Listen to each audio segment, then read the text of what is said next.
Ooh, we are live. Okay. Anybody that is currently here, please let us know if you can hear us. We actually have a fire going too, which is very exciting.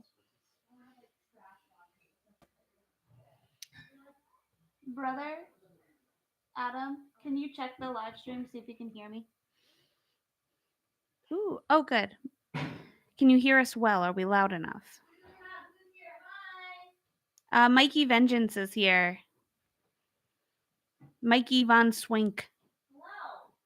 Hello, Mikey.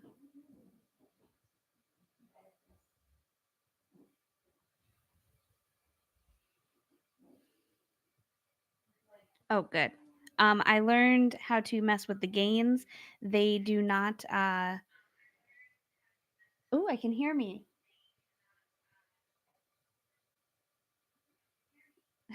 Awesome. Okay. Yeah. Our I don't know, my like the thing that does the volume, it doesn't let me know if it's too loud or too soft. It's supposed to make like a color, green for good, red for bad. I wasn't getting any of that, so but now I'm glad it's loud enough. Yay. Yes, thank you, Mikey. Yeah, the lights, they nothing is lighting up. It normally does, but it is not. I figured you would know what I was talking about. Holly, oh, I should let you know. So Holly is here. She's a ghost. No, she is making us drinks. We have my brother in the audience today, brother Wydell, brother Adam. So he will just be in the background making us giggle. Who else is here?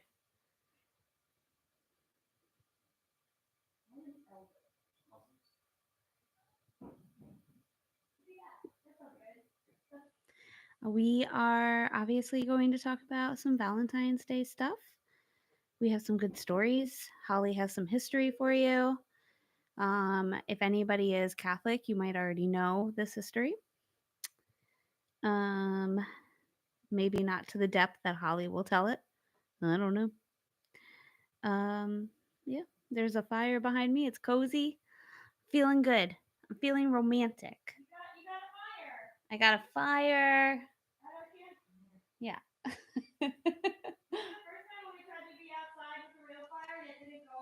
Holly is talking about the first time we did our campfire, and we did it outside, and we thought it'd be great, but it just got really windy and the smoke just kept going in our eyes. And then we lost the feed for a while. I think I had to retell my story. That was wild. So anybody that is here that would like to chat but can't, it's because you have to subscribe to us, I believe, is the situation. Or not even just subscribe. I think you have to sign in. So make sure that you have like a YouTube account, which is really easy. It's just whatever Gmail you have. I mean, I can probably put us on like Facebook Live on a different device too if you want. I don't know. If that is easy. I mean, I think it's just everybody has. If people don't have like accounts or whatever. I don't know. They need to subscribe to our YouTube, Holly. Well, okay. So, I don't want anyone to notice how infrequently we add stuff to it. We have stuff on there all the time. We have so much. We do? We have things. Great. All of our podcasts go up there. Oh yeah, that's awesome. That's all right, Mikey. Thank you for listening to us while you're at work.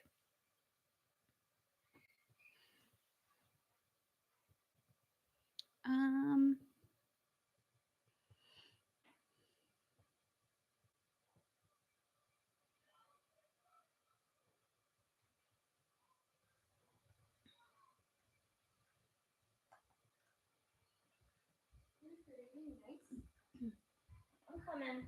I swear. Come here. You always have to wait a little bit for people to catch on to us anyway. Yeah. And in the meantime, you can just look at this face. Look at Leslie. She's so cute. It's doing that thing again where it like flips the screen. I don't like it as much. I don't know why. I know we don't necessarily look different, but we look different. I don't like it either. Yeah. I'm supposed to wear these when we do lives, right? Oh, the Okay. baby is good. Thank you for asking, Mikey. She's not here. She's not here. I thought about bringing her, but it's her bedtime and Yeah. she was tired. Actually, she probably would have slept the whole time. So You should've brought her. it might have been good. You can always bring her. Yeah. We allow children in this house. I have some of my own. Cheers! Yay, cheers. So romantic. It really is. Huh? It's also almost our anniversary. Mm. So that's why we're having a Yeah. romantic time. See? Yes, yeah. Yeah. 4 years, Holly. Oh, so It's happy. been beautiful. There's a baby now. There is. I know. Wow. Wow. We've gained 2 dogs. We got a new house. Yeah, we have done a lot. We're thriving in our 4 years. Wow. Yeah. We've come a long way. We really have. From my little tiny old house where we would sit in a fort. Yes. We only sat in a true fort once, and it Mhm. was fun, but terrifying. Yeah. It just collapsed on us like the whole time. It We were did, like, yeah, "Ah!" It was so bad. Yeah. Are these working? Am I talking into this? Yeah, we sound great. Leslie figured it out. She's Yeah. amazing. And again, Hi, Bandit. oh, Okay, bye. That's so again, I can't tell if we are talking too loud at any point. So Holly generally has a louder voice than me. I'm so loud. You just let me know if we need to turn her mic down. Just turn me down. Just do it. It's fine. Don't worry. I don't want to turn you down as a person, just your mic. It's okay if you want to. It's fine. Oh no. Let's see. Brother, would you like to join us? Oh, okay. He's playing with the cat, so that'll keep him busy for a while. Yeah. I mean, we're going to be here. It's fine. We're just kind of hanging out a little bit, giving some people time to jump on over, and then we'll start telling some stories. Yeah. I think Leslie already talked about what we had in store tonight. A little bit. Yeah. Just a little bit. Just a little bit. Just a little bit. Okay. Mm-hmm. So, I think I don't know your story at all. You don't. No. Does it involve teen lovers at all? No. Oh. These are like old people, kind of like not like old people. Okay. But it's if you say they're 40, I'm gonna get mad. Well, you know what it is? They feel older. Okay, they are 1800s 40-year-olds, so they're like 60s. Mm-hmm. Okay. These are old people. They're like old. 40. They're like 4 years older than me. Yeah, I'm 42. We're not going to talk about it. Please donate to my GoFundMe for Botox. But anyway, we'll put a link in the comments. Yeah, right. I mean, you don't want that's like validation, but like really distilled yes. down really well. Mhm. So, Mhm. yeah. But when I think of Valentine's Day, I think of like public displays of love, which often leads me to like younger people. But I think there's space for people of all ages to be obnoxious about their love, which also then makes me think of like fodder for horror movie villains and urban legends. I think there are so many urban legends that are centered not necessarily around Valentine's Day, but around like lovers just trying to have a nice time. Yeah. And that was the central theme of our full episode that will be released on Valentine's Day. So you'll get a little of that. But I think we're going to touch on kind of all the aspects of it tonight. So I'm excited. Great. Because I have an urban legend to talk about. And Leslie has a case that I don't know at all. Mm-hmm. And I have the full history of Valentine's Day to talk about. I do want to say that when you listen to our episode next week on Valentine's Day, Holly will say that during our live, I had a ghost story. Oh, yeah. I do not. You should tell it anyway. Just tell us like a bridge version like you told me. You should just tell it. It's a great story. It's not our story. Yeah. And it's I can it's short. I can find it. When you're telling your story, I'll look for it again. Yeah, because it's I found like who actually wrote this story. Oh, you did. And I thought that it was based on like real people. but it was not.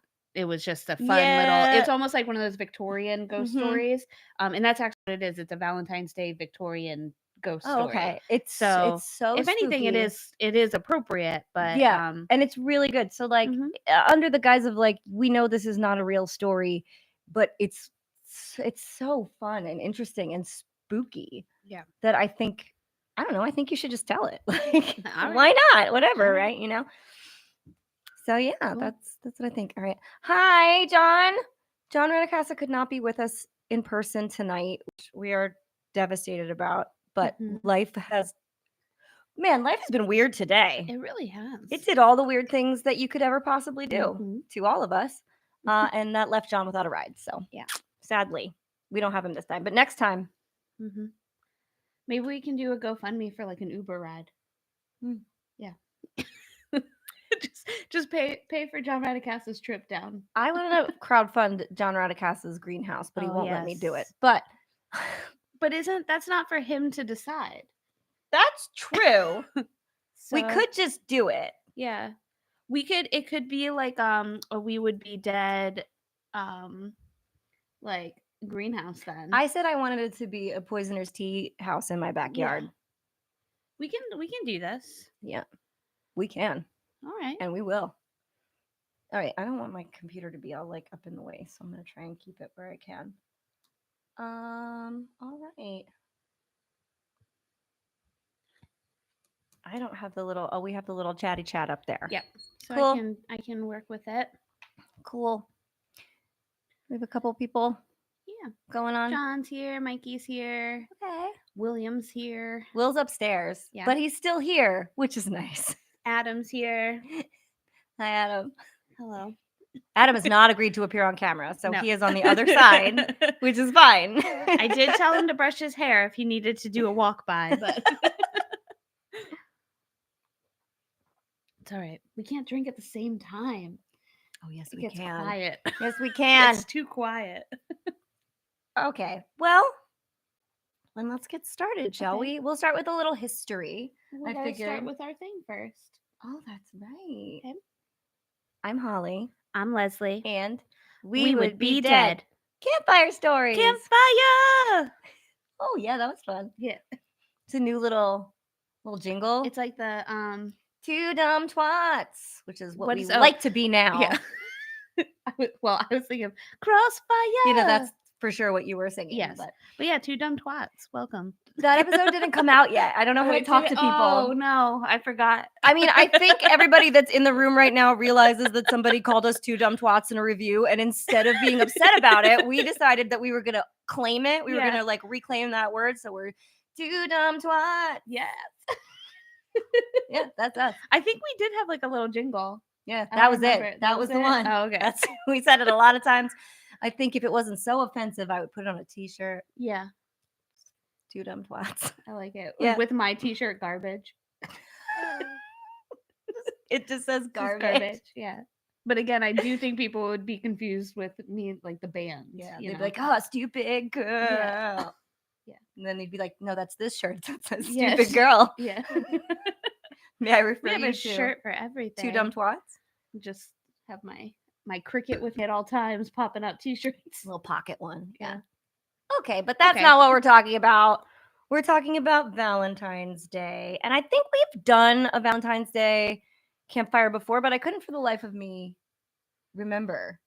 I don't I know remember we've done anything ever. anniversary ones. The one that we did for the Regency era ones was like Yeah. an anniversary one. But I don't think we actually have ever done one devoted to Valentine's Day. Because when I sat down with this, I thought, can it really be possible that we've never done the history? Right. That's like the first thing that I do for everything. I mean, Mhm. God, I'm running out of Christmas history, you guys. Gonna have to start recycling some of that in the years to come. Or making things up. Maybe we'll just make stuff up, put it out there in the universe. That's okay. I wanted us to do our like Christmas character this Make it a year to thing. be like a gremlin. Which is really funny that I'm mad that we didn't do it because I know. Gremlins were 2023's Christmas. I know. We should have done We it. should have done it. We would have been I on did trend. snowmen instead because I panicked at the last minute and thought people aren't going to think this is Christmas enough. Yeah. Next year maybe you'll get a gremlins. Yeah. but there is a lot of gremlin talk. I will not be doing a Die Hard one because there's nothing there. So, but maybe you'll get Gremlins. That's fine.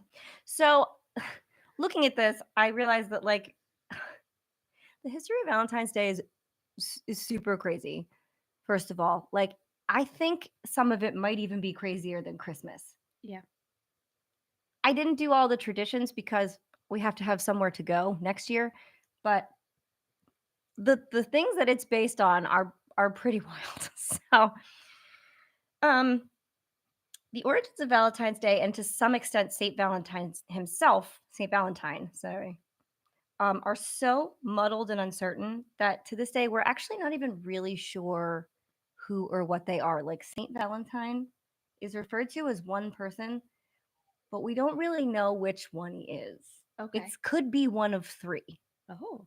And Catholics went, just going to call them all one person and hope that nobody looks into this and discovers that we really just combined three dudes. Because you know what else is funny? Valentine or Valentinus was a very, very popular name Yeah. Okay. in ye I olden mean, that would times. make sense. Yeah, there was a ton of them walking around. So they can attribute it to a lot of martyrs. A lot of people were martyred back then. All three of these guys were martyred. I lean on the one that's a bishop, but it could have also been a Roman priest or just a guy that did some of this stuff. I feel like there's a joke in there. Just a guy. I'm just a guy. Do you think it's Valentina's? I don't know. I don't think it's Valentinez. I think that's more of a Spanish Okay. pronunciation. Adam, you went to Yet, Italy. John, we're gonna talk about. I don't know if he's Italian. I feel like We're he's gonna talk Italian. about that. There you Is go. he Italian? Yes. Yeah. What would it be? Val. It's all ancient Rome though. Where you're talking about like maybe it's Valentinus then. I think with the US Valentinus? Yeah, that sounds better for me to say multiple times. Really? Yeah. Okay. Do you think it would be Valentinus? Yeah, Valentine's with big. Like Saint Valentine, so I think it would be Valentinus. I don't know, I could be wrong. If you guys want to like look up a pronunciation of Valentine. ancient Roman Valentinus. it's very Or closely just- related to like ancient Greek and stuff, and that's how you pronounce a lot of the like gods and How about emperors. we just ask one of our many Italian listeners to clarify for us the I am technically pronunciation? like half Italian, so Yeah. we're just gonna say that I got it right. There you go. So are you. Yeah.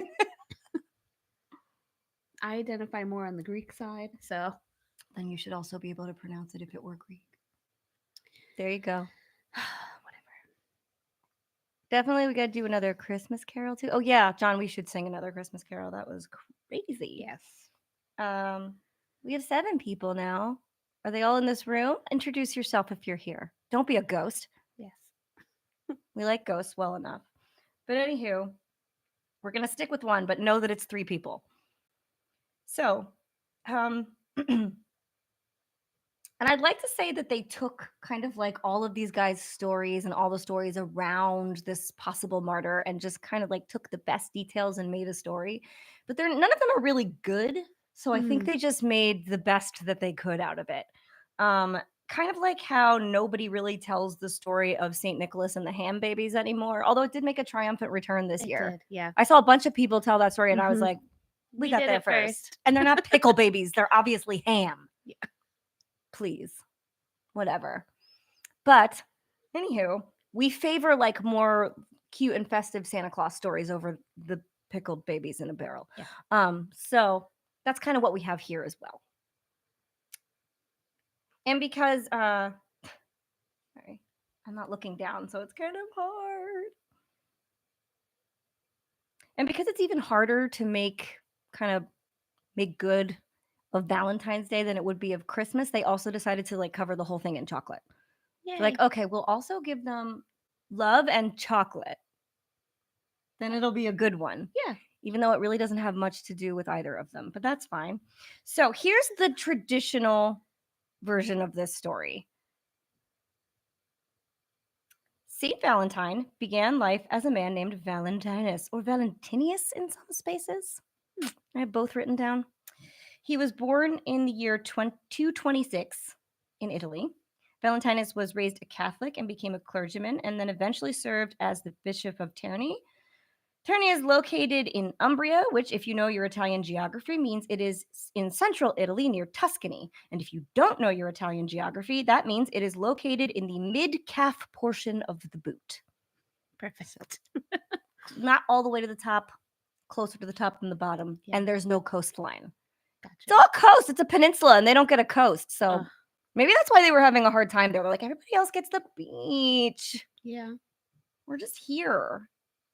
That It's would still suck. beautiful, though. As Bishop, Valentinus was a mentor and advisor to all the priests in his diocese.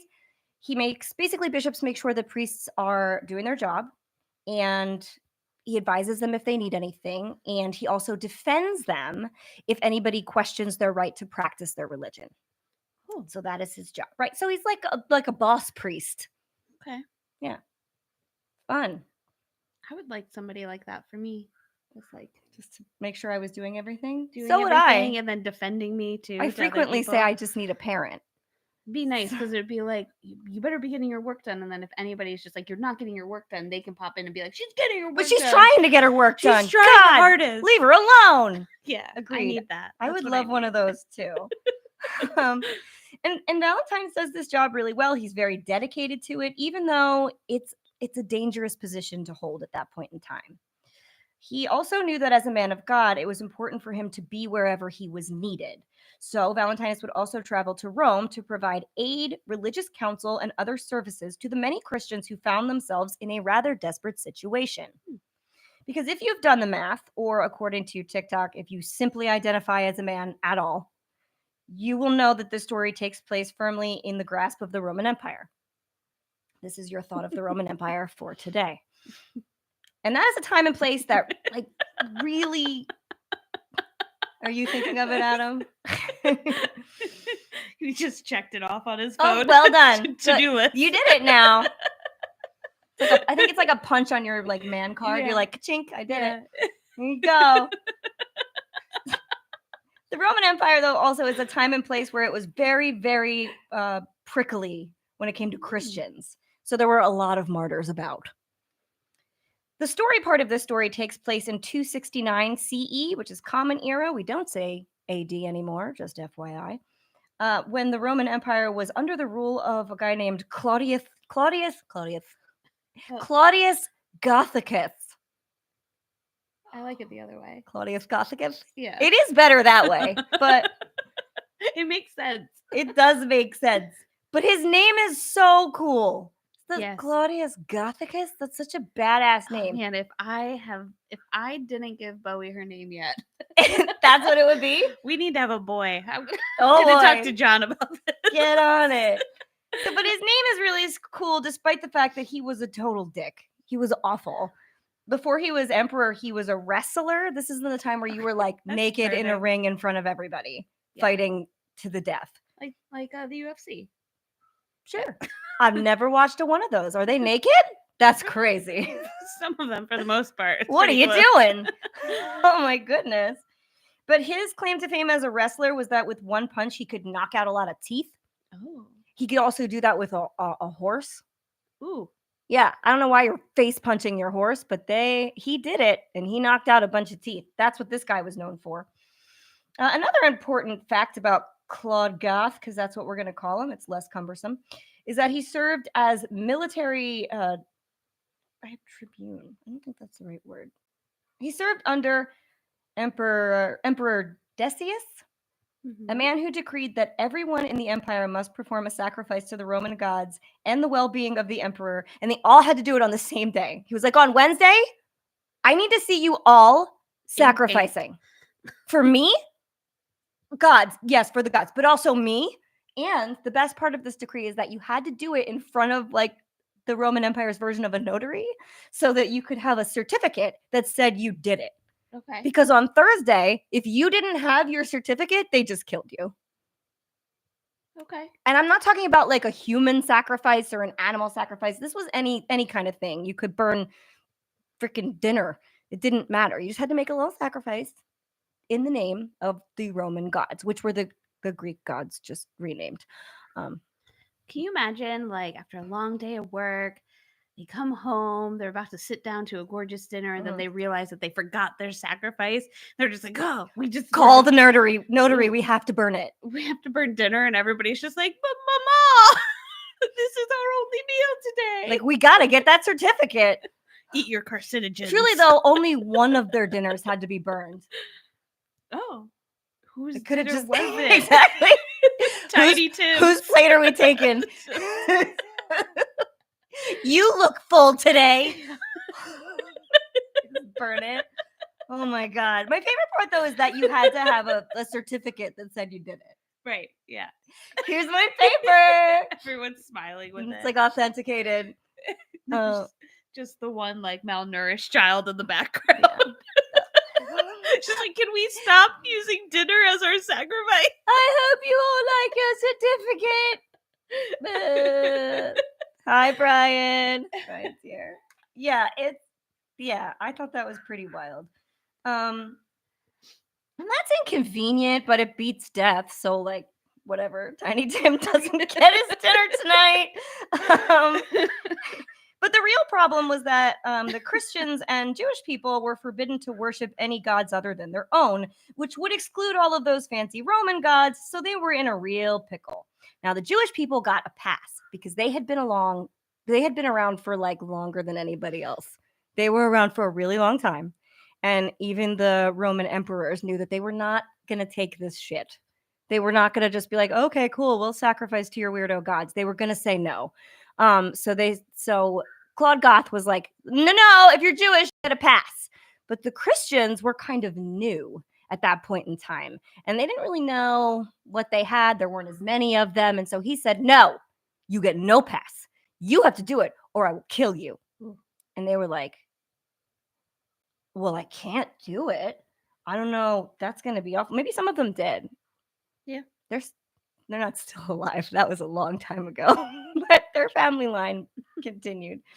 But Emperor Decius just said, I'm going to go really hard on this. And he killed them. He killed like thousands and thousands of Christians. He just eradicated in excess of 5,000 at one point in time and then just kept going.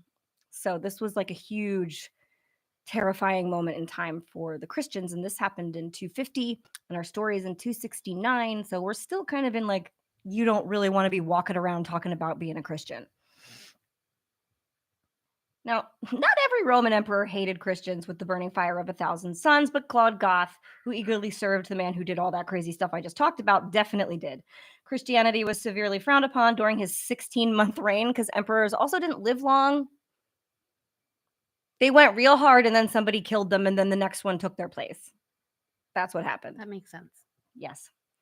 So doing Christian-y things or helping Christians or talking about Jesus in public was a huge risk. And our boy St. Valentine did all three. Yeah. And like, oh my God, Catholics love that shit.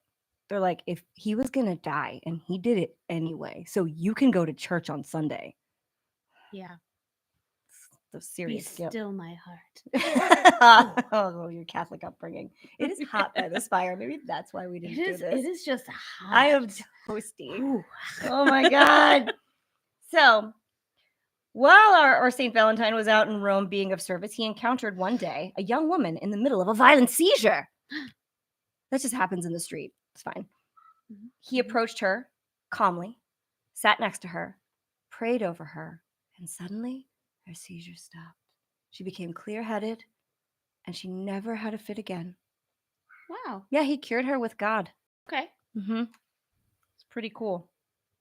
After that, he got kind of a reputation, as one would, as being someone who had a very close relationship with God. So a lot of Christians, whether they were in trouble or not, were kind of apt to seek out his counsel.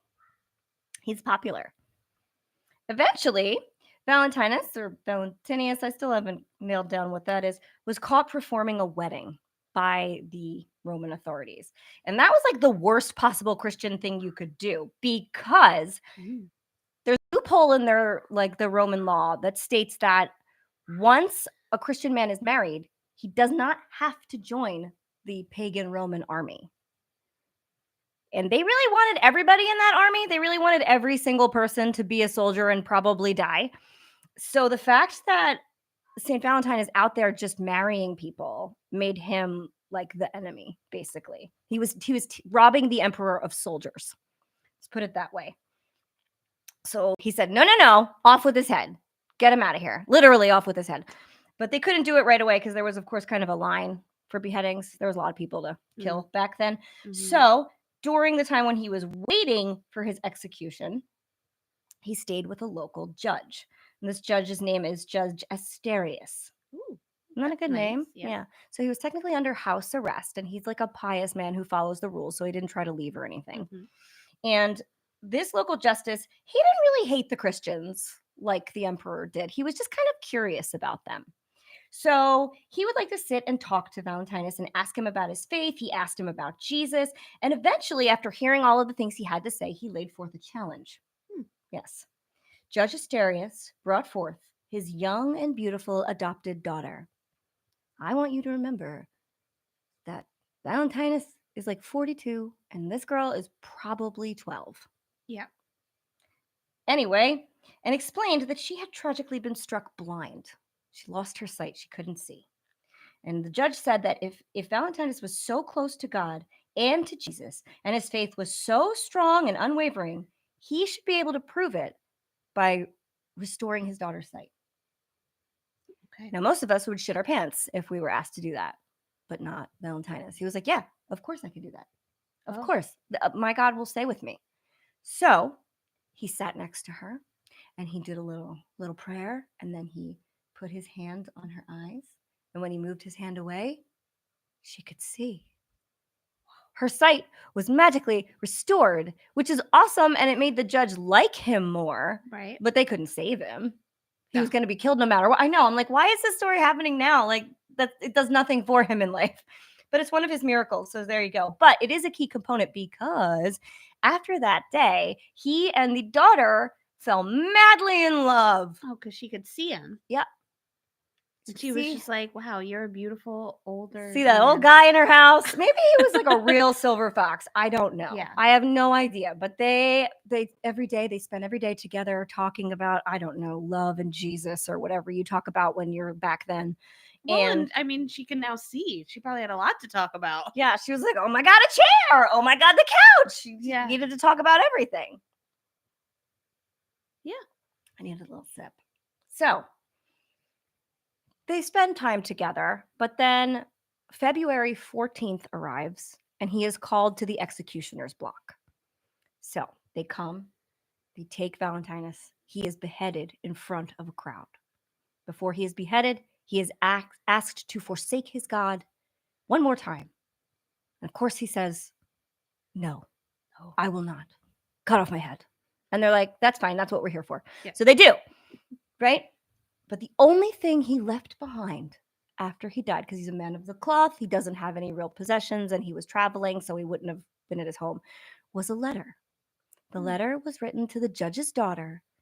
It was this long, beautiful love letter, and it was signed, Your Valentine. Oh. That's why we send Valentines. That's what Valentines are. They are love letters of the highest degree from a very old man to a little girl. So beautiful. So nice. So nice.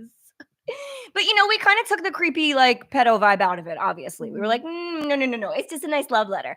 But after that, it did become a tradition for lovers when they were sending tributes to one another to sign it in his honor, if they were Christians, obviously, Your Valentine. That was like a thing, a way you could see you were like show support to Christianity and to what he died for. So, there were no box of chocolates during that one. Not a one, not a single chocolate. But that is why we have Valentines. But let's keep going. There's more, of course. So obviously, when Saint Valentine is canonized as a saint, his feast day is the 14th because that was the day of his martyrdom, which makes sense. And it's a really good story. And I would lead with that too. If I was the Catholic Church, I'd be like, yeah, that's it. That's what happened. That's why we do this. But, there's stuff that happened before that, obviously. And when he's canonized, Saint Valentine is the saint of. Sorry if I sound a little less fluid than usual. I'm looking up and down. He's the saint of affianced couples. We get that. He performed weddings, Okay. so that makes sense. He Mhm. was murdered for performing a wedding. He's a saint of not fainting. He hates fainting. Don't do it. I'll get Okay. to why in a second. He's also the saint of epilepsy and the plague and the mentally ill. Those are all linked together because back in those days, epilepsy was a mental illness Right. and it made you faint. Yeah. So they were like, he's for the people who have this, but he doesn't like what it does to them. That's part of your sainthood. Right. I've never seen, and we've read about a couple saints, a saint that had an against. This is the only one I've seen. Wait. He's the patron saint. This is copy and Yeah, pasted. yeah. He's the patron saint against fainting.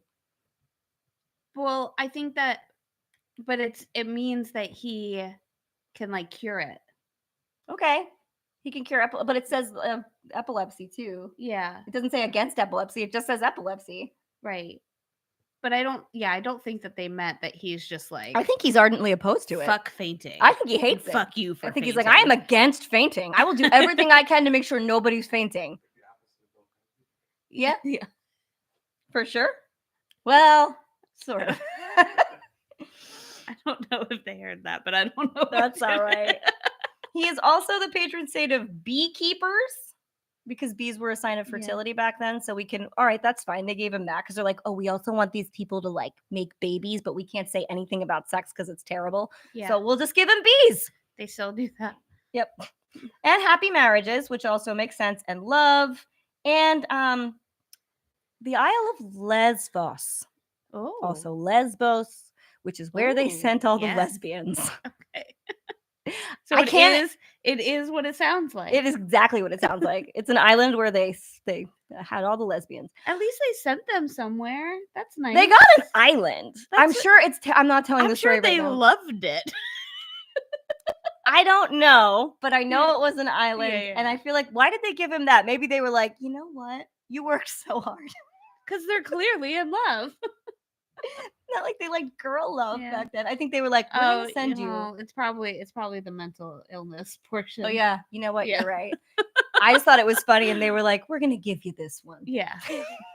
You'll probably like it there. It's fine. Yeah. So, yeah. Okay. Now, there's a lot of modern Valentine's Day in that story. We can see where the connections are because it centers around a love letter and all of that other stuff. But they didn't really, for a long time, Saint Valentine was not connected to romantic love. You didn't like connect the two together. They didn't Mhm. celebrate his feast day by celebrating love. It was just like celebrating that you remembering him. That's it. Right. Because like we don't connect him with bees and epileptics today. You don't always do that. Maybe we should. Yeah. Just saying, maybe we We should. could open up one of those like honey farms. With the crazy honey, with the rhododendron honey that makes you crazy. Sure. And that could be like St. Valentine's. We talked about that when you were out for baby time. Oh, Oh, sad. really? Yeah, John Oh. and I talked about the But I did listen to that yeah, episode. rhododendrons are like kind of poisonous, and so the bees that like get their honey from the pollen make this honey that can make you like hallucinate. Ooh. So yeah, maybe they need that on Valentine's Day. Yeah. That'd be It fun. does fit the theme. Okay. I'm just saying. So, but is Valentine's Day then really just a Hallmark holiday? Is it really just a saint's day that we decided to devote to something and make money off of? Yes. Is it? No. Oh, As all okay. dateless cynics love to say loudly 100 times, you're going to hear people in the next couple days be like, it's just a made up holiday bullshit. I wear black on Valentine's Day. I fucking hate it. Fine. Live your life. But it is no more a Hallmark holiday than any other holiday is at this point in time. You could say that about anything. I mean, Hallmark has way more Christmas content than it does Valentine's Day at this point. So you're going to have to come after both holidays if you want to come after one. But the thing is, Valentine's Day definitely does have real cultural roots. The problem is they're incredibly loosely tied to romantic love. And if you want to blame the romantic love element of Valentine's Day on anyone, it's not Hallmark that you should be yelling at. It's 14th century poet Geoffrey Chaucer. Fuck that guy. I have so much beef with Chaucer. Love that guy. I mean, the Canterbury Tales were a big deal for literature. Yes. And he was very funny in A Knight's Tale. So I'm pro Chaucer. Okay. Chaucer was also like incredibly popular in his day. He was like basically a celebrity. People loved him. So I want you to remember this, what I'm telling you. He wrote a poem called The Parliament of Fowls. Mhm. And this poem, super cute, but Mhm. it's 700 lines long, so I'm not going to read it. It basically tells the story of how the Feast of St. Valentine's Day is the day that all birds find their mate. So cute. Birds fall in love on Valentine's Day. Mhm. Yep. Yeah.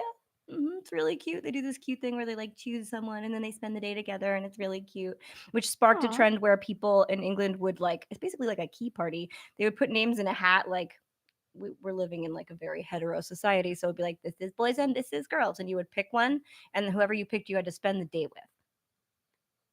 I love that. Yeah. Or if you were in like a terrible community, you had to marry them. Oh. I like that less. So that could be really cute and fun and a good way to like meet people or make a new friend. It also could have like pretty shitty consequences. It could go spectacularly unwell as well. Mm. But it's just something that happened. It's Bring that back. That we do like Secret Santa. Maybe we'll Secret just Valentines. yeah. I You like just with that. your friends, just like you just have a little You just little draw a name you name. pick, and then you just like hang out with You them. got to go on a little friend date with whoever you choose. Yeah, that'd I be so like that. That's fun. cute. Yeah. Valentine's Day is claiming that. Okay. Spice it up with the elephant. Oh The yeah. white elephant. Yeah, there you go. Adam said to spice it up with the white elephant. I mean, it does I kind of like it. fit. It does work. I like Yeah. it. So yes. That's also why you see birds associated with Valentine's Day. Like you'll see Valentines with like little birds on them, or like doves or sparrows. Just put a bird on it. Just put a bird on it, yeah. Makes it cute. It does. Also, it's because Valentine's Day, as a lot of people know it, comes from birds falling in love. Little birds just loving each other. It's so cute. Oh, I know, it's really cute. So, but Holly, you're saying to yourself, right? You said this was going to be super weird. That's only moderately weird, and it's kind of just historical.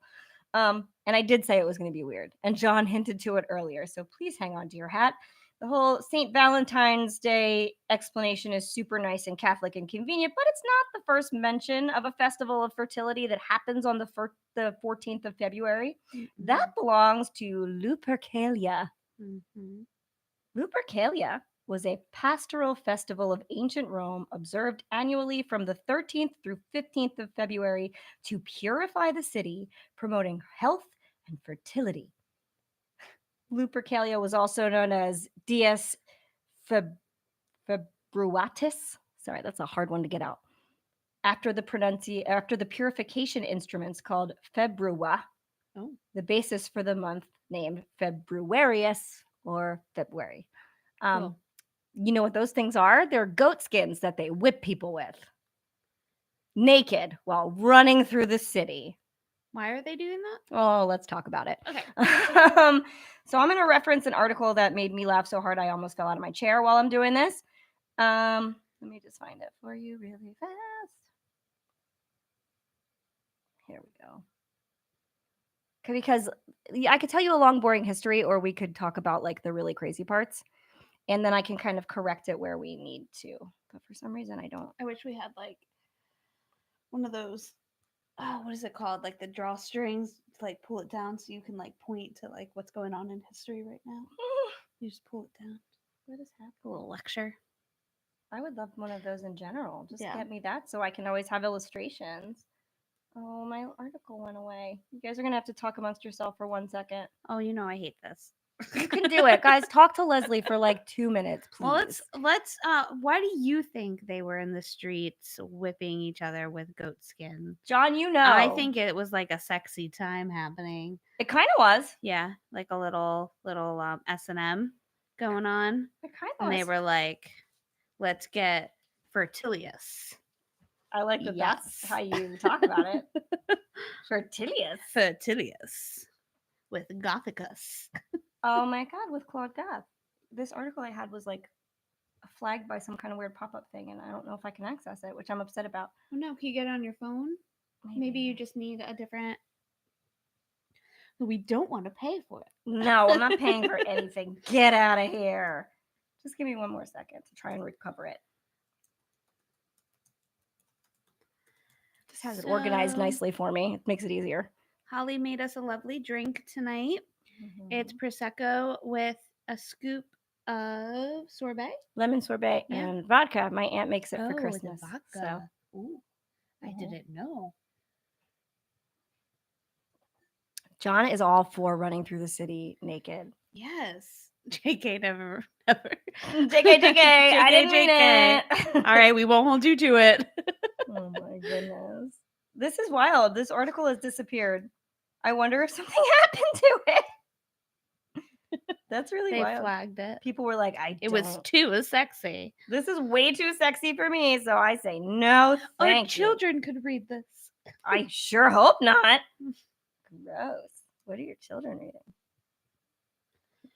Maybe John could just tell us. No, I have it. I just wanted, it had some really, really good points in it. And I wanted to like, Oh, we have like a group of people that want to run through the streets naked. So okay, but they also have to like beat women so that they're pure and fertile. It's I mean, not can as we nice. update it? Yeah, of course we can update anything. If we can make White Elephant Galentine's Pick a Friend Day, we Yeah. can surely update running through the streets naked. You do have to wear a goatskin thong though.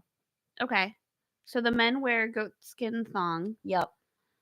The women just like wear a little like night like Okay. underdress. Okay. What if we play it like flag football? So we all just have like a little piece of goat skin and we're just chasing each other. And then Okay. whoever like grabs the skin, or you just off tag it you. as it goes by. yeah, like you get to like that's who you go on your date with. That's who you marry. That's who you Whoever's get goatskin fertilious thong you with. catch, that's your Valentine. It's nice. Yeah. Oh, John said no flag football, Lupercalia. He does not care for that. Oh no. Well, I mean, okay. Would you rather be whipped? I'm not sure. I mean, maybe. Listen, we're not about to shame you for whatever you like to do. But- That's fine. I just think as a whole, it might be more fun. Yep. All right. I guess we could go with what Time magazine says about it. It's just not as fun. I wonder if it legitimately got taken down because it was bad in some way. You know, you'll find it once we're done. I am gonna find it once we're done, and it was like the one reference I really wanted, and now I'm mad about. It's fine. This is what happens when you're live. Oh no! Give me one more. Mikey said he'll set this one out. No, you don't want to do that. You That don't doesn't wanna sound do- great to you. I don't know. People are into it. Maybe he just doesn't want to. I'm gonna talk to our local goat farm. See what we can make happen. We'll go to Angel of the Pines, where Violet and Okay. you had your birthday a few years ago. Yes. Oh god. They do have to sacrifice a bunch of goats, and I don't want to do that to those goats. They were great. I mean, unless they're on their last legs. And Tiny Tim's like real hungry. Yeah. And he got screwed out of Christian dinner. For a whole week. Oh, it was terrible. Now it's just one day. On Thursday, he could have it again. Oh, true. As long as true. he has a certificate, on Thursday, he gets to eat. Yeah. So Tiny Tim. All right. We'll just But go Thursday's down. always like the good dinner, or Wednesday's always like the good dinner. He's like, it's like- that's that's- pasta night. Yeah. He's so upset. It's like his Oh my his dinner that he God. gets to pick every week. Yeah. Well, it's only fair. Oh, all right. Fine. We'll go through the Wikipedia.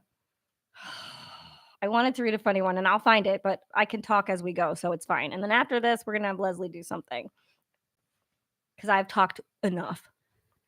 So, Lupercalia, also known as Lupercal, was a pastoral festival of ancient Rome observed annually, as I said, from February 13th through 15th. The festival was originally known as Februa. That's why they put that stupid R in February. Mm. Nobody says it or wants to, and we can blame them. So there you go.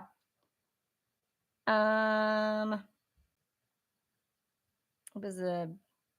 Okay, I don't want to read that part. It's boring. It is connected to an ancient Greek festival, to the Arcadian Lyca, which is a wolf festival that I think we've talked about. I think this is a werewolf thing. I think Valentine's Day also has werewolf origins, you guys. Because that's So sexy too. it is pretty sexy. And this is the worship of the Lycian Pan, assumed to be Mhm. the Greek god, which not assumed to be, it is, who is equivalent to Faunus, which is the Roman god. Mhm. They just took Greek gods and went, we're going to rename them. Yep. So that's what this is. And this happened in Italy. And this is just like a really weird sect of people that observed this, by the way. It wasn't widely done immediately. It was a very niche holiday. In fact, they call them a cult. So that's good. The cult of Pan. And they would run around totally naked except for a goatskin girdle specifically, Okay. which we narrowed down to essentially being a thong loincloth, not actually Yeah. like a garment for Like a girdle. constriction. Yeah. It's not a compression garment. I know Pan is extremely wild. We could do a lot of stuff on Pan, but we won't today. So this all happens in a cave with a statue. Okay. So there's this one order of Lupercarian priests. That's why they call it a cult, because it was only one little group of people, and like they never really happened again. People just jumped on board for this festival. But I love how this is remembered. Like it was so weird even for them at this Well, time. they loved the festival and they Yeah. kept the festival, but they were like, we're going to give it to Pan or Faunus, but not Lupercal, who is the wolf god that they originally were doing this to. Okay. It was co-opted so quick because they were like, these cult people have to go away, but we would very much like to have their fun, essentially. Yeah. So yeah, you're in the cave. There's a statue of Lupercal. The cave where the tradition is held. Lupercal is the wolf god that's devoted to the Romulus and Remus because a wolf raised Romulus and Remus. They were like little boys left in the woods, and a wolf nursed them and raised them. Right. So that's our connection there. Remus Lupin. That's why. There you go. So the cave is at the foot of a hill on which Romulus was thought to have founded Rome. Big deal. Yeah. So these guys had something they knew. The name of the festival derives from, of course, the name of the wolf and the god. And so the Lupercalia had its own priesthood. This is the cult I was talking about, whose institutions and rites were attributed either to Arcadian cultural hero Evander or to Romulus and Remus. We don't know because they weren't around for that long. The Luperci were young men, so these are not old priests. They're usually between the ages of 20 and 40. And they formed two religious associations based on ancestry, so you have to be like related into it. The Quintiliani and the Fabiani. So if you know Fabio, maybe he was out in a cave sacrificing things for wolves. Okay. Love it. I feel like that's on par. I feel like that's right. It feels right. Yeah, me too. And every sect of this was headed up by a magister, like a magician. Yeah. Which I like a lot. Okay. So now we get to the fun part, the sacrifice. At the Lupercar altar, a male goat or a couple, if you're feeling really good, and I hate this, and a dog were sacrificed by another of the priests in the cult under the supervision of the Flamandialis, which is Jupiter's chief priest. An offering was also made of salted meal cakes prepared by Vestal virgins, because you gotta have some virgins. Otherwise, what are you doing? After the blood sacrifice, the two Luperci approached the altar, and then this is where it gets really weird. The Jupiter priest, the boss guy, would then take blood from the goat, dip a knife in it, and put it on their forehead. Now, these guys are also, by the way, standing there like totally naked. And then he would have to take a cloth and put it in milk or water and wash the blood off their forehead. And while he's doing this, they had to laugh, but fake laugh. So they're like, ha ha ha ha ha, while he's doing this weird blood thing. Do I know why they had to laugh? No, I don't, but they did. It's in every single retelling of this. It's fucking nuts. I don't know why they had to do it. The sacrificial feast followed, after which the Luperci would cut thongs, known as februa, from the flayed skin of the animal. So the goats they killed, they then made their underpants out of them. Good times. And then they would just wear these underpants and carry strips of goat hide and run through the town. And every woman that was outside, which women had to go outside and stand there, would get whipped with the goat hides. Whipping the women would then purify them of their sins, and it would cause fertility. So it was all for the better good. Yep. Okay. And the better off you were, the closer to the front of this parade you got. Okay. So this was like something you wanted. You wanted these lunatics to whip you with their goat skins. Yeah. Right. Yeah. You want So they're babies. You it's like a want to be parade route cleansed. too. So like you knew where they were gonna go and you had to stand on the route. And if you were like back behind people, you did not get your whippings. Mm. You'd probably end up barren, and it's devastating. They went counterclockwise around the hill. Oh man. Yep, there you have it. So this happened from the 13th to the 15th of February, and then they would have feasts dedicated to this, and they would party and have this like huge debauched festival afterwards for days and days. And that is the main history of Lupercalia. We also have Caesar attended one of these festivals, like Emperor Caesar. Yeah. He wore his golden diadem of laurel leaves or whatever, and famously said that he liked going to this festival. So then it became like a really big deal. Mm. But then in the 5th century, the Pope of the time, which nobody knows who that is, we don't care, said, no more of this, because as it turned out, everybody in Rome like loved it. They had a great time. They like, but it was like the one thing they kept, and they were like, we can't do this anymore. You have to stop. They're like, but the wolf god. So bad. When Rome co-opted it, though, it was Faunus or Pan. Yeah. It was really supposed to be this wolf god, but whatever. They were like, it's our god. I could see that. I could see them liking this very much. Yeah, and the Catholic Church was like, we can't, we gotta shut it down. Yeah. So it stopped. Although I bet you anything that you could still find a Lupercalia celebration among some real niche people. And I Yeah. bet there's werewolf lore that goes along with it. I bet you anything.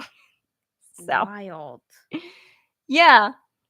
So that's more along the lines of where we think Valentine's Day actually came from, because it is in February. It is a fertility thing, and it is like women looking for these lunatic men, and it just lines up a little bit more. Okay. But the Catholics, they have a great story. A beautiful love story between a man and a little girl. Yes. I don't know which one's better. Probably the wolves. I'm gonna go with the wolf guys because they're Because- just smacking you. Well, and also the women were like, yes, to They the were here for it. Yeah, they weren't being forced to do it. They were standing there like, bait me with your goat hides. They loved yeah, it. cleanse me. And make of course, me everyone's better. like drunk off their face too. Like this is Yeah. a festival. It's not like they're all just like observing it piously. They're all fucked Yeah. up and having a great time. Oh, also roses. If you're curious as to where the roses came with the link, it's because the remains of Saint Valentine, because he's a saint, which means pieces of him are all over. All three of them Yeah. are all over the place, Mhm. and they were originally adorned with flowers, with roses. Okay. Yeah. So They just poofed into rose petals. yeah, I mean, and the roses didn't rot or whatever too. Oh, They're yeah, incorruptible roses. So Right. Yeah. they're a big deal. So that's my weird and wild Valentine's Day history. There are a lot of traditions that are super strange too, but I'm going to save them for next year, because Okay. now that we've gotten this part out of the way. Yeah. So Leslie, can you give me a break? Do you have Sure. a story to tell us? And then I'll talk about a fun urban legend, and then maybe we can Sure. get Leslie to tell us a ghost story before we go. Okay, it's not a ghost. Oh, The other one. that's That's just being right, extra. That's right. Okay. All right. So I found this case. It is the Dover chocolate murders. So like Dover, Delaware, Okay. right? Local-ish and chocolate. Local-ish, yes. Okay, so on February 12th, 1891, this is a while ago, John P. Dunning, who became famous as a war correspondent, married Miss Mary Pennington, daughter of ex-Congressman John Pennington. So these are like known people. Yeah. Yep. They got married in Dover, Delaware, and the couple came to San Francisco to reside. Okay. So they went over there. Got married, then they're like, we're going to live in San Mhm. Francisco. Sounds great. Yeah. Much like us. They got married. They just thrived. Yes. Right. The next year, a little daughter was born. The family then moved to, they moved to California Street, if you know where that is in the area. And while living there, Dunning took a stroll in Garden Gate Park one afternoon and flirted with a woman sitting on a bench. This was not his wife. He was just flirting with this older woman on a bench. Scandal. They entered into a conversation during which the woman said her name was Curtis, but she really went by Cordelia. That was like her real name, but I guess Why would Curtis. you say Curtis over I don't know. Cordelia? That was in this like article, so I don't know if Curtis was like a nickname Cordelia's for yeah, her. and there are a lot of girls named Curtis in the past, but Cordelia is a pretty name, so It is bad it choice. is. Yeah. Very It's a very She was handsome. a handsome woman. Well, actually, I will if you want to look her up once we I get the kind name of down. do. Yeah, so look up Cordelia Brown. Or no, sorry, Cordelia Botkin. Look that up right now. Cordelia Botkin. Yes. Okay, so she said that her name was Curtis and that her husband was in England. After they became more familiar, the woman admitted that she was the wife of Welcome A. Botkin. The guy's name was Welcome. I mean, I've never heard that as I've a first never name. heard that either, but I don't Yeah. hate it. But they got married in Kansas City on September 26th. She is a handsome woman, is she not? Yeah. I don't want to Cordelia get in. Botkin. Oh my god! I don't Yeah. want to get in her way. I know. Holy cow! Do you want to see her? Why don't you show Adam so he can be Yeah. in on it? Come over here, bro. She's like a linebacker. Like I would not want to get in her way. Kind of looks like Robert Downey Jr. Yeah, she Robert kind of Downey does look like Jr. Robert Downey Jr. See, that's. Oh, you're an influencer. Yeah. Okay, here you go. That was the best picture. I mean, there Okay. are pictures of her looking a bit Yeah. more put together, but that one is really the winner. Yeah. It's clearly her mugshot, so she's doing something awful. Keep going. Maybe Welcome's first name was actually Matt. She just called him Welcome. And he walked on him like Matt. Welcome. Oh, Matt. welcome, Matt. I got it. That's I clever. got it. Adam said maybe his name was Matt, and she walked all over him. Like, welcome, She Matt. kind of does. Okay, keep going. Okay, so anyway, so they had gotten married in 1872 and they had a grown son named Beverly. So, Yep. and her maiden name was Cordelia Brown, and the town of Brownsville, Nebraska was named after her father. Okay, so she has money. She These are also has people that are money, doing too. well in life. Yes. So, Cordelia was for many years connected with the actually none of this really matters here, but okay, while Dunning's wife remained like in San Francisco, so they had this other house like in this one area, but they still had their other house in San Francisco. Sometimes you have to Yeah. summer somewhere. So while she was still like staying in the San Francisco house, he kept meeting up with Cordelia, and I they would have go to on know what the dates. wife looked like. I know you might be able to find all these. I'm gonna keep going. Okay.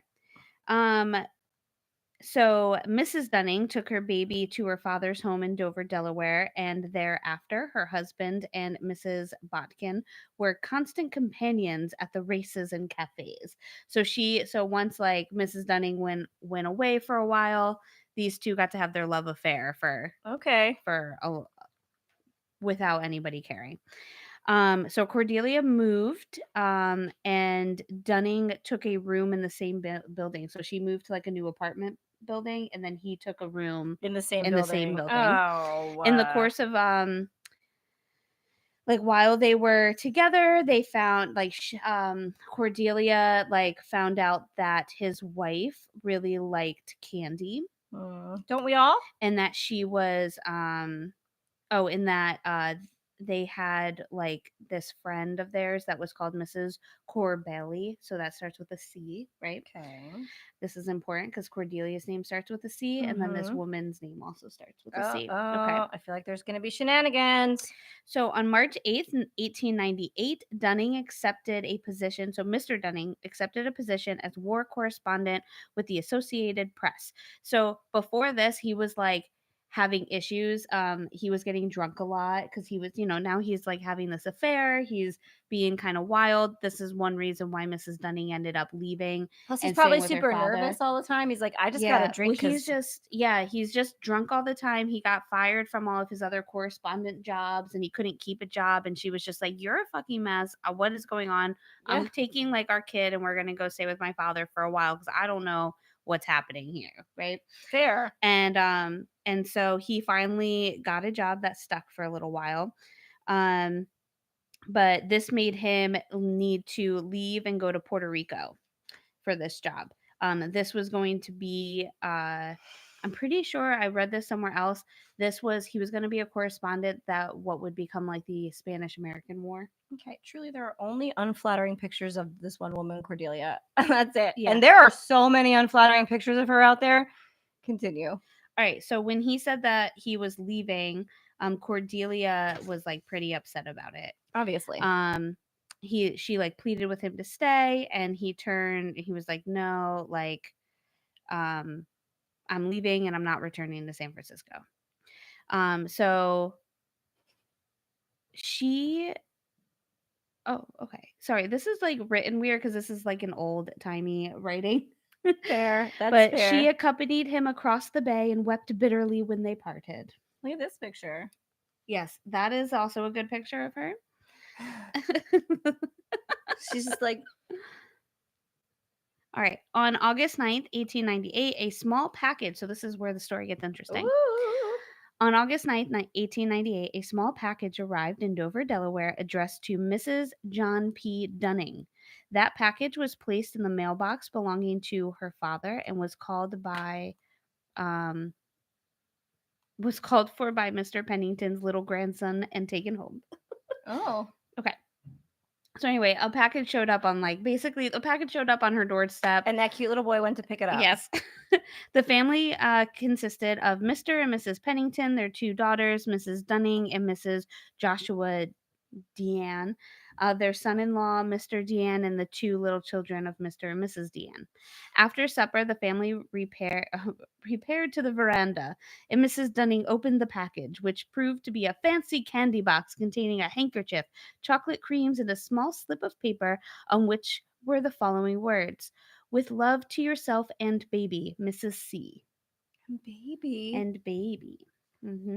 So Mrs. Dunning could not imagine who had sent the package, but being a noble woman with friends galore, she did suspect that she had she did not suspect that she had an enemy in the world.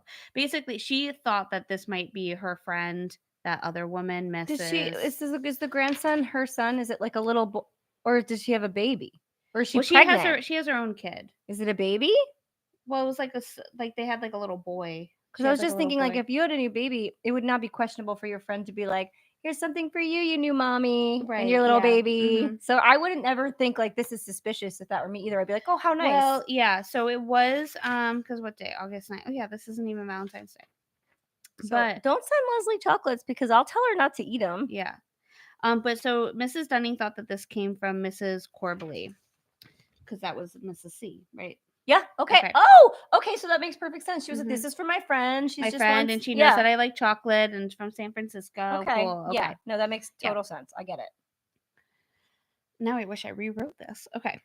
Mrs. Dunning could not imagine. Okay. Anyway, so she decided to take the chocolates, like, they had all these people around for dinner, so she brought all these chocolates there. All of them like kind of sampled from there. A few of them ate a bit more than others, and by the end of the night, all who ate from this box of chocolate all got very sick and started vomiting. This is like Tylenol murders vibes. All of them recovered except for Mrs. Dunning and Mrs. Deanne, who died. So Mrs. Dunning, so this is, Mr. Dunning's wife. Right. She died on August 12th, and then the other woman died the day before. The autopsies, at first everybody was like this was like food poisoning, but after doing autopsies they realized that they died from arsenic poisoning.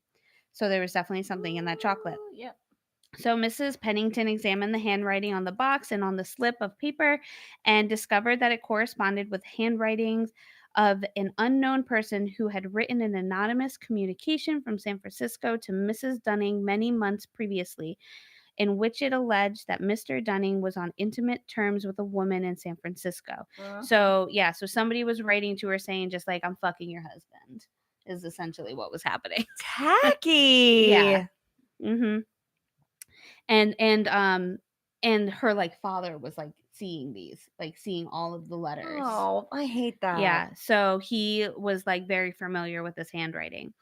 Dr. Wood, a chemist, examined the candy, which had not been eaten, and discovered a large amount of arsenic was present. So, like, they can confirm they were poisoned by this box of candy.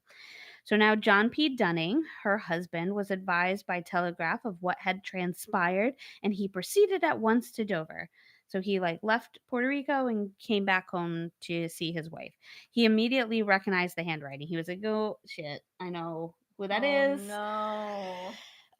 So he knew right away it was Cordelia's. You could have at least typed it, Cordelia. There were typewriters back then. Right. And he also remembers having told her before that his wife really liked chocolate. So he was like feeling awful about that. Oh, and God. and also that his friend had or also that his wife had a friend in San Francisco by the name of Mrs. Corbally. So he was like, ah shit, like she definitely was just being real psycho and did this. So a detective was sent to San Francisco with the candy, handkerchief, candy box, and the note found in the box. And the chief of police, I.W. Lees, took charge of the case. And Cordelia was located in Stockton, California, where she was living with her husband and son. So according at the beginning, like according to Cordelia, like her and her husband were like estranged, like they like were. She was like, I can date other people, like we're fine, but at this point now she's like back living with him and their son. That's very convenient, isn't it? Yeah. So the detective brought her to San Francisco, and in a few days an overwhelming amount of circumstantial evidence was piled up against her. She was positively identified by Miss Sylvia Heaney and Miss Kitty Dittmer as the woman. Kitty. Yeah, I would love to Kitty. see a resurgence of that name. I know, me too. If I had another child, which I won't, and it was a girl, I would name her Kitty. There's a lot. I feel like there's a lot of kitties still that are like living in really like big mansions and stuff. But it's such a fun name. I know. I really like it. I think you have to be rich to have it. You absolutely. It's just me wishfully thinking I'm going to be rich. Yeah. When I grow up. So these women remember her buying this candy. They were like, we definitely remember this because she also like she was weird about it when she bought it. She didn't Right. want she requested that the candy be placed in a fancy box which did not have the firm's name on it. You know, like they didn't want the brand on it. So she was like, that's tacky to have a logo on it. I just Yeah. want the fancy box. I just want the box. She didn't want quiet it to luxury. be filled Get it. completely as she had other things she was going to put in the box. Okay, that's not good. But Yeah. all right. Yep. And let me be clear. If you called Godiva and you were like, I don't want a logo box. I am very high paying. They'd be like, yes, on board. And then you were like, and leave slots for me to put my own shit in there. They'd be like, no, we're done. You can't do that. Yeah, that's not a thing. Be like, ooh, this is a delicious Godiva chocolate. Somebody else Yeah. made it. It's awful. Yeah. I just like that happened. Yeah, Russell Stover would never. They'd be like, that's not 18 different versions of caramel or nougat. We don't want it. Or the companies would say, but we will take our name off the box then if you're going to add your own. So we won't be liable for the arsenic you're about to poison your friends with. Yeah, okay.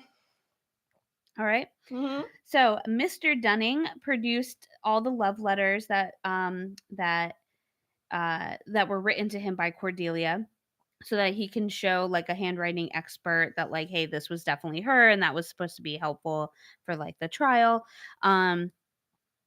And then Cordelia had neglected to remove the store tag from the handkerchief, which she purchased in the City of Paris store from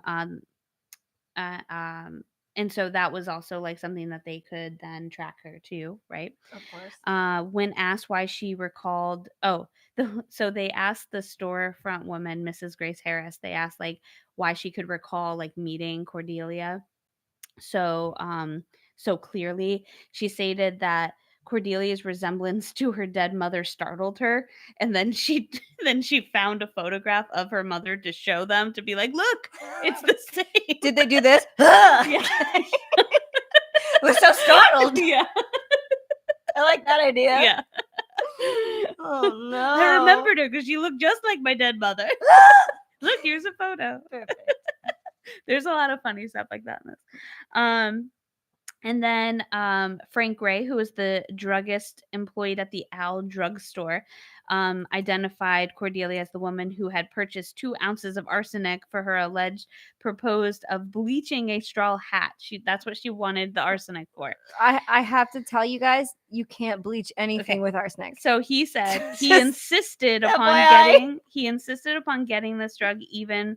Oh, he said she insisted upon getting this drug even when he informed her that there were other preparations better adapted for that purpose. Thank God, because arsenic is not going to Yeah. bleach anything. That's not one of the properties that arsenic has. I don't know what you're doing. She was like, "I'm just gonna try it. I saw it on She could TikTok, have said, and we're just gonna try it." what is the name for Victorian TikTok? Yeah. Yeah. All Somebody right. come up with it. So Tickety then, talk. on August 4th, this is another one. All these like connections to the story is so funny.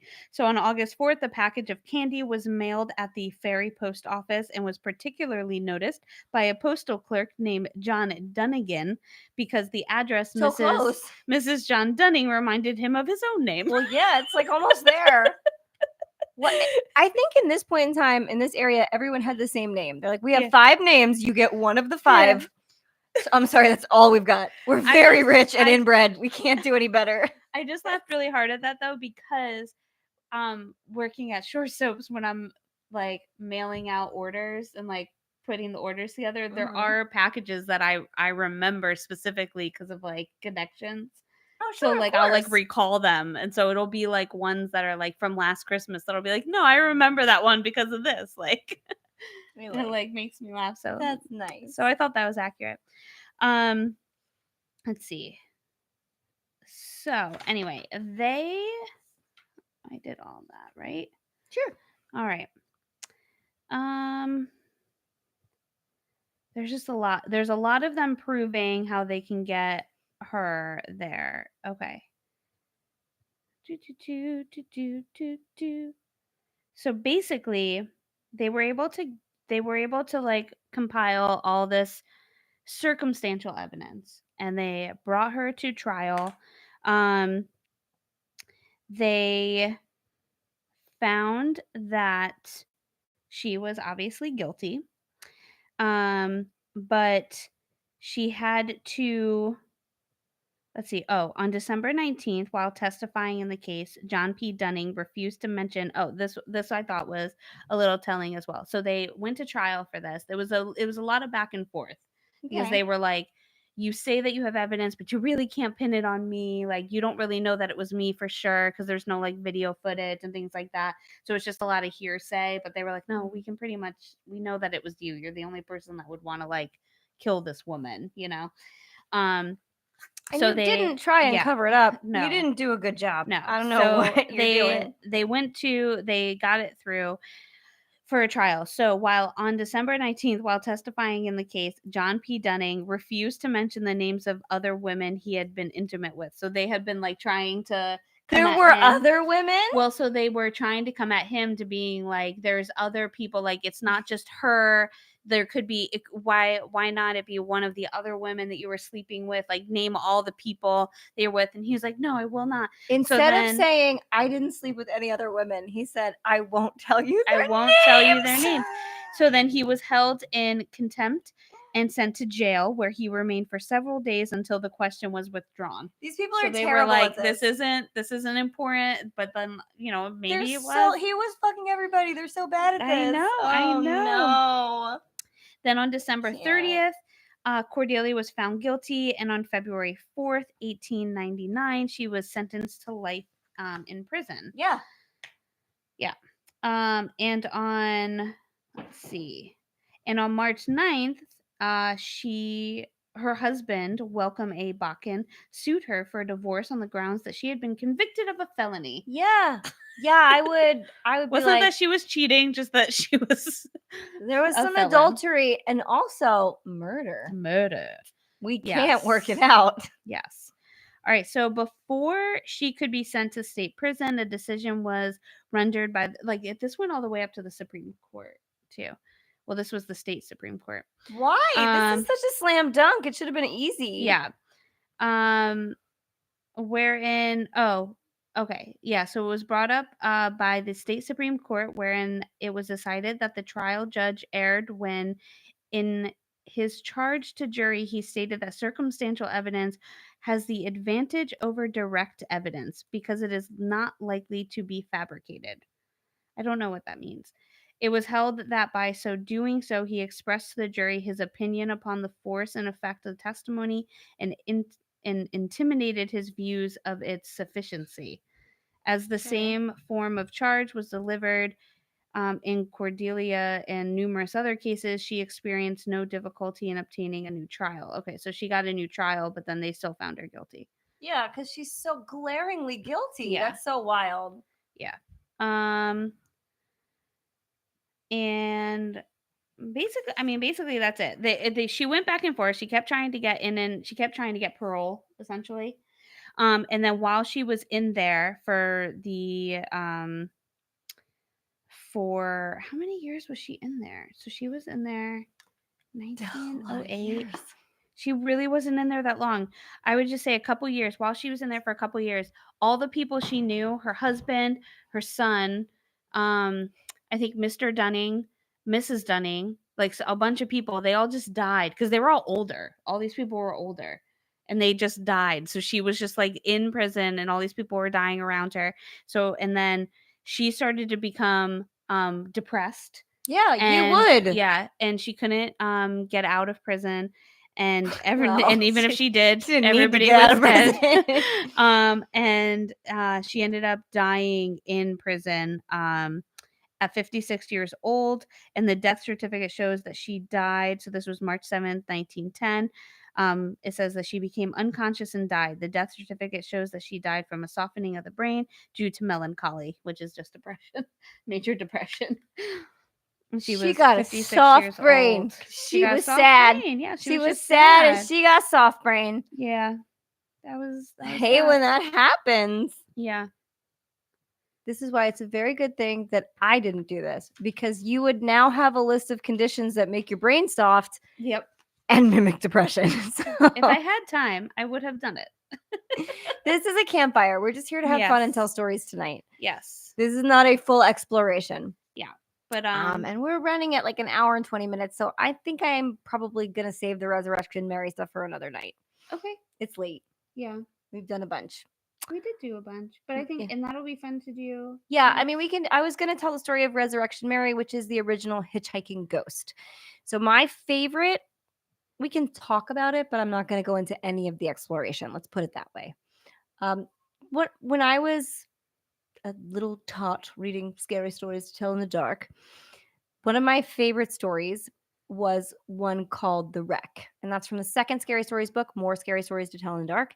And that is when a young man sees a young woman walking along the road. He's on his way to a dance and he picks her up, a Christmas dance. It's really pretty. She looks a little distressed. She said she had gotten in a car accident but managed to get out, and she was going to the same place. They go to the dance. They spend the entire night together. They have a great time. He offers to drive her home.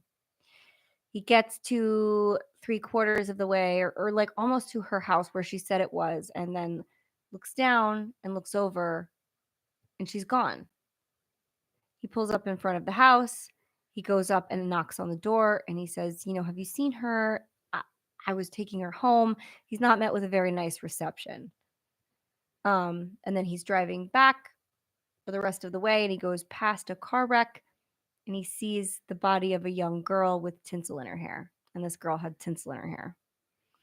Ghost. And I've heard there are a lot of versions of this story. The girl that was at a dance and then she died. And then for years and years, people have this lovely interaction with the same girl, and then she disappears. So it's her ghost. Mm-hmm. And the most I can't talk anymore. Famous retelling of that's not retelling. They're probably the basis of it, but I haven't picked so far into it that I know if it goes beyond that, is the story of Resurrection Mary, which is in Chicago. And that tells a story of a young woman who is at a dance, dressed super cute, having a good time with her boyfriend. They go to the dance and they have a fight. He's jealous. She did nothing wrong. She gets really mad. She stomps out of the dance.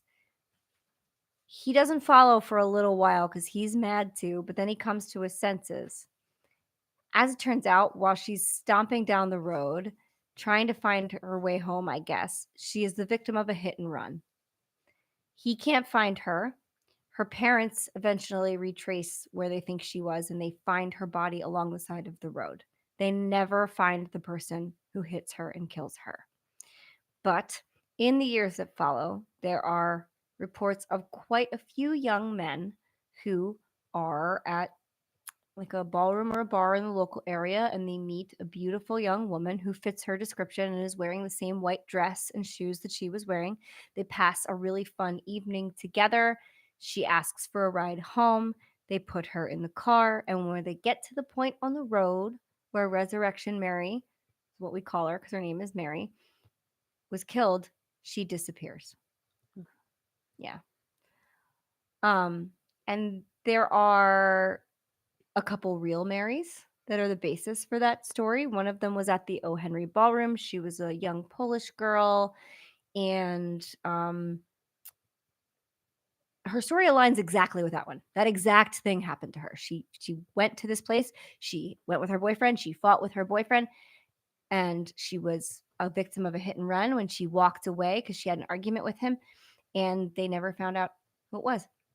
Now, the interesting part is they didn't find that Mary until kind of recently. The first Mary was like a different one with a story that doesn't totally align, but she's buried in Resurrection Cemetery in Chicago.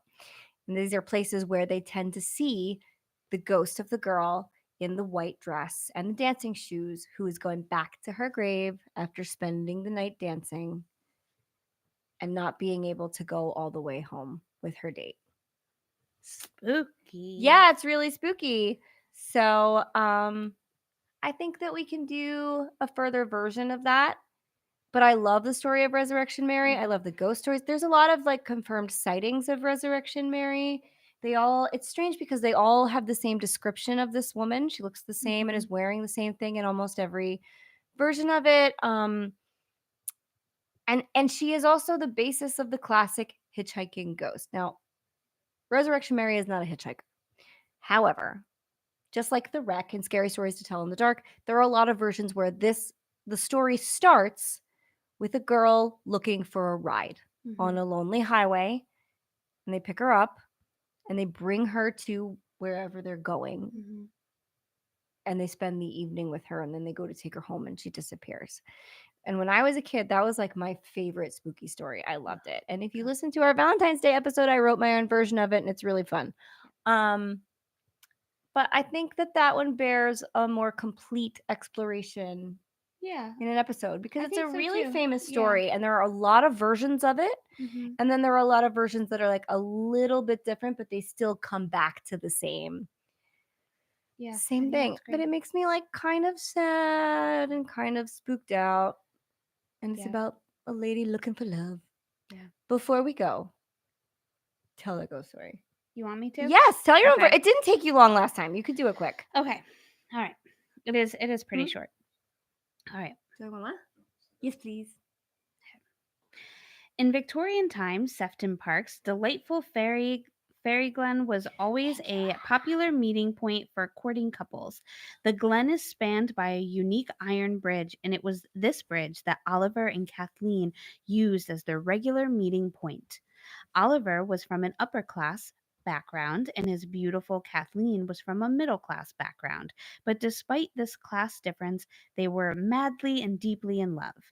However, one cold Valentine's night, as they met on the bridge, Oliver had some devastating news.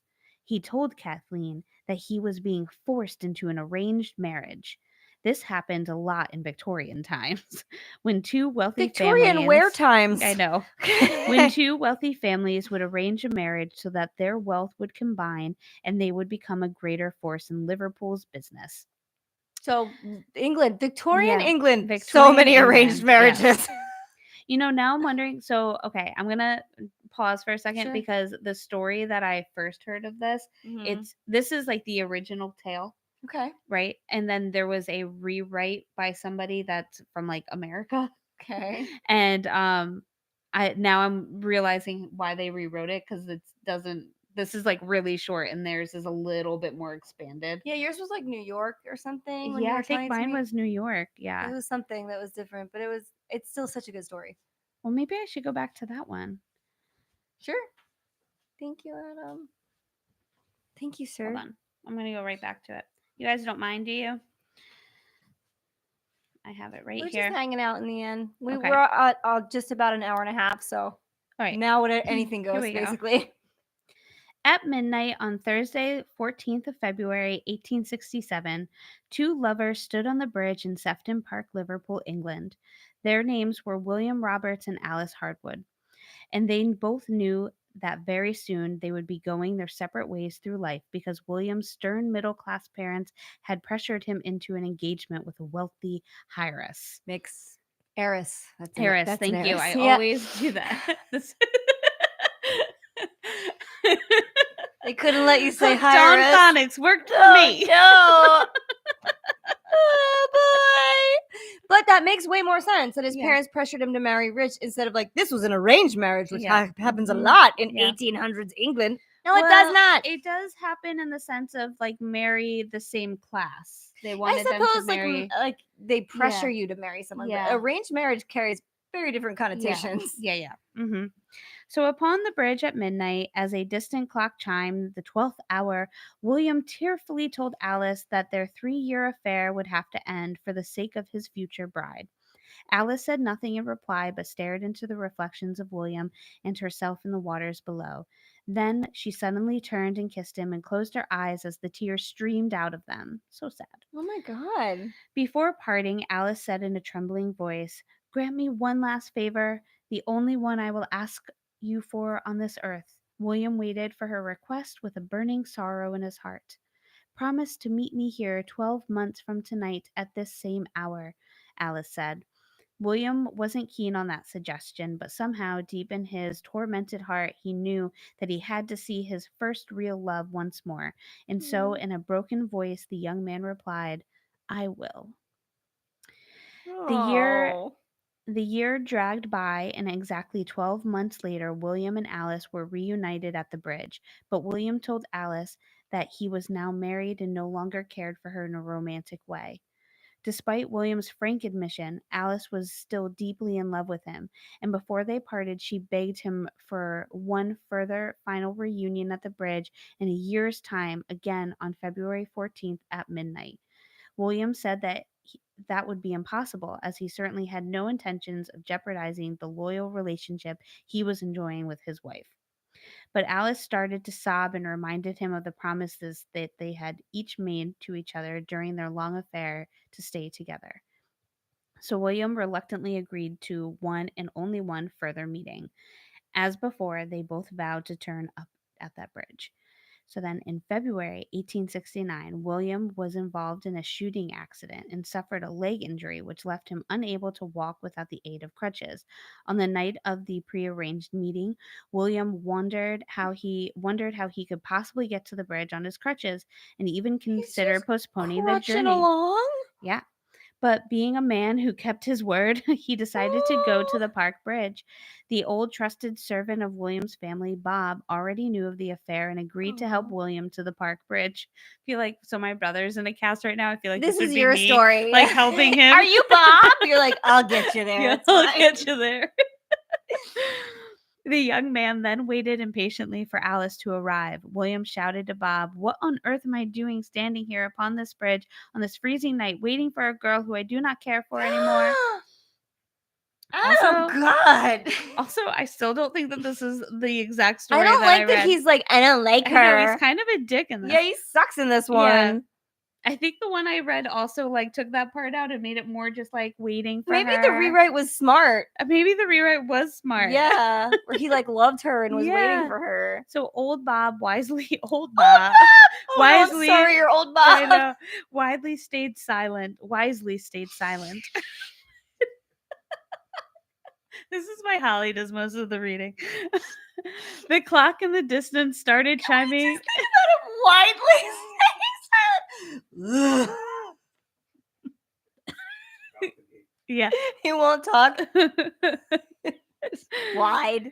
The clock in the distance started chiming midnight, and the approaching figure of Alice was suddenly visible at the end of the bridge. Because she said, "We're going to meet here at midnight." I bet she looked luminous. About time, too, William was heard to mutter. This is I not the hate story that I got. I know, him. I hate this. I hate this guy. All right, Alice reached him, but showed no signs of slowing her pace, so to stop her walking past him. William instinctively tried to embrace the girl as he suspected that his insensitive comments had upset her. So Yeah. he's still showing that he cares. I partly am thinking maybe he's trying to be like, I don't love you anymore. I have to be with this woman. But really he loves her. That's what I'm gonna try to go with. I don't Okay. like the narrative that he doesn't love her. I want him to love her. No, but this is what I mean. But he's like, Yeah. he's trying to be like a good man who like married this Oh. woman. So Oh, he's trying. So he's fighting his true yeah, he's feelings. that's how Okay. I'm gonna go with I this. like this better. Instead of him sounding like such Just a being dick. like, I'm so annoyed that I'm here. I'm just here because you would not stop crying. Yeah. Ugh. So, but his arms passed. So as they were coming, his Mhm. arms passed right through her. Alice glanced back at the astonished William, and with a terrible look of sorrow in her eyes, she whispered, "I will always love you." And William trembled as he watched Alice continuing her walk to the end of the bridge, where she disappeared in plain sight of old Bob. Old Bob is like, oh shit. Oh shit. Did you see that? Oh my god. On the following day, William visited Alice's family and told them of the strange encounter. Alice's parents looked at each other, and Mrs. Harwood broke down and sobbed. The father then told William that his daughter had died from a fever last night, shortly before midnight. William almost fainted when he heard the dreadful news. The nurse who had attended Alice during her final hours then said that upon his girl's deathbed, the girl had constantly repeated the words, "Dead or alive, I must go to the bridge to see William. I must tell him that I love him." It is said that every year at midnight on February 14th, the lonely, loyal ghost of Alice Harwood is seen crossing that bridge in Sefton Park, Liverpool, still apparently hoping to meet her long dead lover. As recently as May 2001, a park ranger saw a beautiful, young, outdated looking woman Your outfit is not strolling through the current. park with a parasol. As she crossed the bridge, the lady vanished to thin air. I know. I do like the edits wherein he doesn't like pass through her. He thinks she's actually there. And then she disappears and he's like, what happened? So in the other version of this, which I'm sad because I thought that was and it that makes it version, very close to a Resurrection Mary story. So yeah, they do embrace, but then when they walk to a certain point, she disappears. And then he's like, "Where did she go?" I like that version. And then he goes to then he goes to her home, and he is greeted by her sister, and her sister was like, she died, she died tonight. And but this is what she said, it was that same thing, like, I have to, like, dead or alive, I will be there at that bridge, and I will tell him that I love him. And then the end is that in the future, when he dies, they're seen walking hand in hand on the bridge together. Oh my god, I like that Because he one. does actually, like, love her. Like, so instead of him being like, I don't want to see you, he's like, I want to, but, like, I also don't want to be like an awful, like, I don't want to hurt my wife, My arranged but- marriage wife. but, like, I do love you, so we can't keep doing this, but I promise this will be the last time. Like a Bridges of Madison County ghost. Oh, John went to Fairy Glen in Scotland. Ooh, that sounds fun. Yeah. Was it So- sad? This is pretty sad. Yeah. I like that one. I liked it because it is different and it's somewhere else, but it technically files into that, like, Resurrection Mary style of story. There are so many of them that have been, like, kind of finessed in their own way. And I wrote my own and I love it. And also, the case that we cover for Valentine's Day that will be released on Valentine's Day is about a young couple going to a Valentine's Day dance. This one is really scary. It's very scary. Neither one of us really signed up for how scary it was. I heard a very shortened version of it. I mean, and then when we got into it, I left. We did this. It was late at night. Very late. And I was terrified leaving the house. This was one of those peel the onion cases where I found Leslie and I both found the same cursory information. It's like Yeah. a short retelling of it. There are a lot of like different little like 10 scariest love stories that cover it Yeah. and stuff. And it's very short. And there's the same picture of Pat and Jesse. And you think, oh, this is like a really scary story. And I've actually heard you listen to a podcast that cover it. I had heard other podcasts cover it Mhm. in the past. And I thought, well, this is there's not much to it. It is what it is, and it's Yeah. spooky, and it's about a Valentine's Day dance and a couple. It was No. like this could be like the next True Detective. Yep. 100%. It has that all over it. It's Yeah. so it has spooky. it has first season vibes. It does. Yeah, it First really does. season And True it's Detective very vibes. spooky. There's a lot of like really Yeah. What? Adam. All right. We got to get you like a little see. side mic. Yeah. We need like Adam Cam. Yeah. He's Ooh, all right. But yeah, so if you're here still, or if you listen to this or watch this later, I hope you enjoy our Valentine's Day episode, because Yes. scare the shit out of both of us researching it, because every time I looked at a different article, there were different questions I had to ask, which led me to another article which had different terrifying information. Yeah. So, and I mean, like, I could have kept going. Oh God, yeah. We all could. This is why you guys need to give me a break from unsolved cases for a little while, because half the things that people ask me to cover are unsolved cases, and that means you have to get all of the possibilities. Yeah. Yeah. And they are endless. So I'm gonna need like a nice roundabout story soon. Yeah. The next one. Yeah. All right. All right, Anything guys. else? Yeah. That's Anybody it for still me. here? Yeah, we got 5. We got All several right, people all here right. hanging out. Hope you guys enjoyed our Valentine's Day shenanigans, and that you like our full episode coming up on actual Valentine's Yeah. Day. Toast And yeah. to us. Happy anniversary. Happy anniversary. Oh my God, I love It's you. a romantic time. Yes. Oh, you're all To still here. Adam. Bless you. And to Adam. Thanks for coming along, Adam. Yes. And Mikey, have a good night at work. And Like to you're at work Brian, now? yeah, Boo. but we probably made it better. I hope so. Yeah. And we at least made almost 2 hours go by for him. We sure did. Yeah, there you go. You're There. probably almost done. Mm-hmm. We'll introduce us to Glenn John. Oh. Brian. He's being sassy. All right. And yeah, so cheers to all of you. Yeah, cheers, guys. And- Thanks for coming. And we'll yeah. be back in March with our St. Patrick's Day episode, Okay. which is always fun. Yeah. We do that every year. Mm. Bye. Bye.